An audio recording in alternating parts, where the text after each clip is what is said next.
This is Mike with Toy Train Tips and Tricks. And today we are looking at a very exciting blank slate, the beginning of the new railroad. The first bench work is up and ready to go.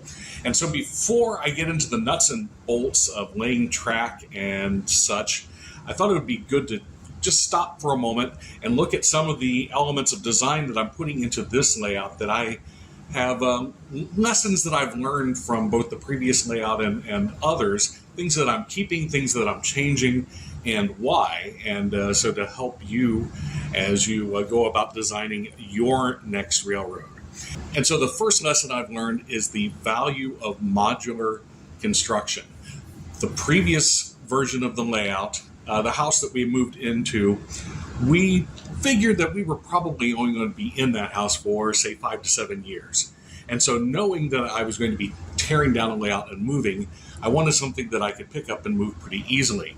So as a result, all of the bench work, rather than being in a traditional large open grid, or actually with the around the walls setup, rather than doing shelf brackets and things like that, I built modular tables, 30 inches wide because I was doing a shelf layout, and between up to 69 inches long, sometimes shorter depending on what I needed in a particular spot.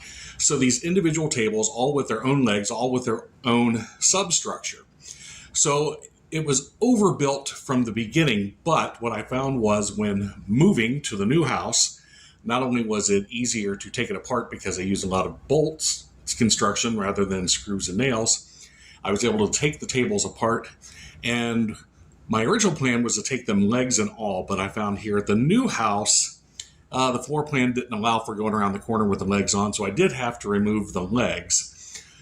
But having that tabletop and that superstructure all set and ready to go, all I had to do was put legs back on and then reconfigure the tables to the shape of the new layout, which you're seeing here. This is 4 tables from the original layout, 4 original shelves reconfigured into one large table space.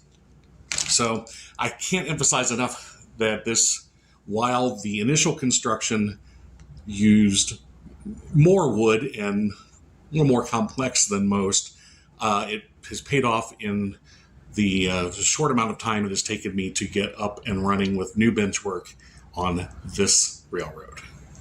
The second design consideration was not to make the layout too large. It is always tempting for modelers to take up every inch of available space with the layout. And as you can see with my floor plan here, I have a lot of available space here in the basement of the new house. However, I have to consider my budget as far as both my financial budget and my time budget, and not bite off more than I can chew, so to speak. So while I could have dove right into construction of a huge around the walls layout or a huge middle of the room layout, I've decided to go with something a little more modest. It's still bigger than the previous layout, but it's not going to fill the whole basement. I'm still leaving areas of the basement for use of a music room and a workout room and a large workbench area.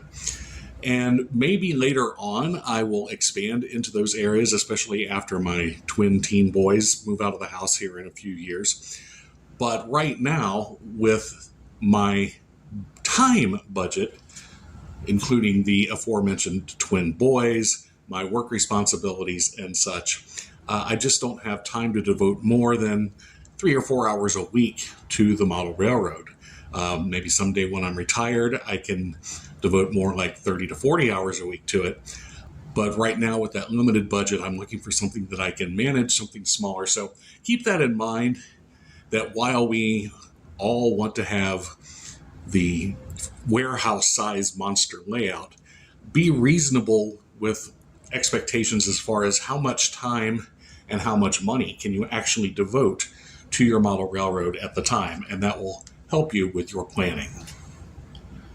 Next is the concept of get the trains running fast. So part of this idea of the modular bench work and also making it small enough to be manageable is get something going quickly to keep boredom from setting in. In this case, I have this table ready to go. Now, this is about a third of the actual finished layout that I have designed, but laying track here on this board will give me opportunities to get trains running so that when I have 15, 20, 30 minutes when I want to devote some train time, I'll be able to come down, slap something on the rails, and get moving, rather than coming down, looking at unfinished bench work and looking at a 1 or 2 hour project to move into my next stage.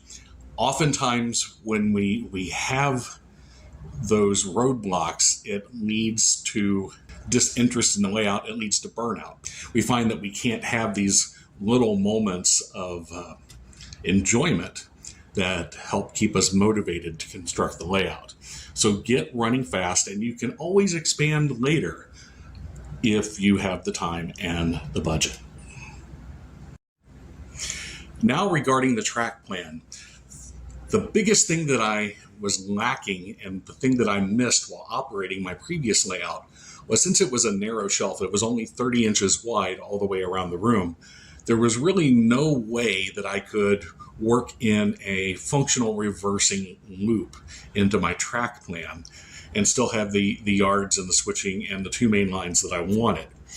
And I thought that was going to work out for me because I still had 2 main lines, I still had a large yard and other things to occupy my interest, but I find that I really, really miss the availability of being able to reverse the trains without physically taking the locomotive and caboose and flipping them around and moving the train around. So making accommodations for reversing loop was a priority in this layout. And as you can see in this diagram, I actually have a double reverse loop planned for this, and that's actually the section that I'm working on first, is this quasi loop with double reverse loops inside. And that brings me to the idea of working in stages. So in this early stage, the portion that's on this table is a simple loop with double reverse loops with a crossover in the middle. However, in the ultimate plan, instead of this being a loop, each side will actually be part of a different main line, and the connecting curves will only be used for the reversing operations. So in this stage, I can operate the layout one way, but later on I can incorporate this same track but use it in a totally different way. So that's part of working in stages. As the layout expands, the track may be used differently than it does in the early stages, but still going back to getting the trains running and also working in stages. So keep that in mind with your track plan too. Have a way to get those trains running before the entire track plan is laid out and constructed. Another major change for this track plan versus my old layout is in the yards. In my previous layout, I used double-ended yard that had access from both main lines, and I thought that was going to provide me with plenty of operation, and it did. But the downside is having to put the turnouts on both ends reduces the amount of cars that you can work with in the yard, so that some of the tracks were pretty much unusable as far as for keeping trains. However, in this layout, by using my double reverse loops, being able to change the directions of the trains, I'm going to use stub-ended yards, which give me 1, greater car storage, and 2, it's less complex because I'll use half as many turnouts and half as many uncoupling tracks. The wiring will be less complicated, and I will have longer tracks for more car storage. Another change I intend for this railroad versus the last is in the wiring. My previous layout, I had 1 central control panel for the entire layout. The problems I ran into was as I changed things or as I added new tracks, I had to rearrange everything on the control panel. Also, it made the wiring runs longer, which meant I had to use more wire, which is more expensive. And so in this case, since I'm working in stages, my plan is for each of the small stages to have its own control panel area. So smaller less complicated panels with shorter runs of wire. In the end, this will mean I can have more people operating the layout in the same space, but at the same time, it shouldn't cause a problem for me when I'm running solo because I can preset the controls for what I want to do. The last change that I'm making to this railroad involves storage. On the previous layout in the previous house, storage was at a premium. So one of the things that I did was to install shelving underneath each and every table of the layout. This allowed me to store more items underneath the layout out of the way and increased our overall storage for the household. The disadvantage to that was that it made wiring very difficult for my large and old frame to climb onto a shelf in order to run wiring underneath the layout. So on this railroad, one, we have a larger house. We do have more space to accommodate this, but the area underneath the layout, yes, I will store boxes and such underneath the railroad, but not on any type of permanent shelving. If I do install any shelving, it will be movable so that I can get under the table completely for wiring operations and such, and not have to become a contortionist. So there it is, lessons that I learned from the last layout and previous layout, changes that I'm making as I'm designing this one. And so I hope this information is useful to you as you go about designing your next layout or your first layout, as the case may be. And when we come back next time, we are going to start laying the track. And we'll talk about methods and madness for working with tubular track, specifically O27, why I use it, how I use it, and some tricks for better electrical connections and such. So working with O27 track will be the topic of the next episode of Toy Train Tips and Tricks. Until then, if you have the trains to run, keep those trains running.